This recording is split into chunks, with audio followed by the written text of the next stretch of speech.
Hi guys, I'm Skylar, a coach here at HabitCoach.com who really understands ADHD and executive function challenges because they've been a part of my life since I was a little kid. So I know how hard they can make things at school and at home. Executive functions are just a set of brain-based skills that we all use to keep our life together. Things like attention, self-control, planning, organizing, prioritizing, and just managing our emotions. So you might be wondering, well, how do I know if my child is struggling with executive function challenges? Some pretty early and obvious tells are that they misplace things frequently, or they forget to turn in their work. They lose track of time and are easily sidetracked.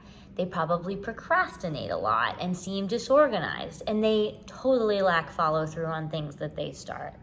Parenting a child with these tendencies is so hard because you really don't want them to fail and end up nagging them and becoming their personal assistant, and it's just so unsustainable. So it doesn't have to be this way. Good news. In their simplest form, poor executive function skills are just unwanted habits. So if we work with your child, we can actually teach them new habits to counter their unproductive impulses that will eventually become their go-to behavior. This is where Habit Coach comes in. So first, we actually assess your child to determine where their strongest and weakest executive function skills are. Second, your child gets their own personal coach who will work with them to establish one executive function skill that they want to improve upon, pick a habit that supports that executive function skill, and then they go off and practice that habit over and over again while we hold them accountable with frequent check-ins in between coaching sessions until that new habit just becomes their go-to behavior.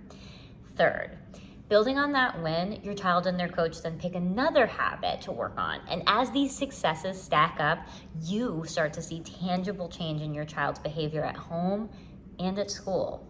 So no more nagging, no more standing over your kid, and no more constant supervision from you. So if you're wondering about your own child's executive function skills, take our free executive function skills strengths and weaknesses assessment to get an instant report card on their specific areas for improvement delivered straight to your inbox. And if you have any questions, just reach out to us. One of our executive function experts would be happy to help.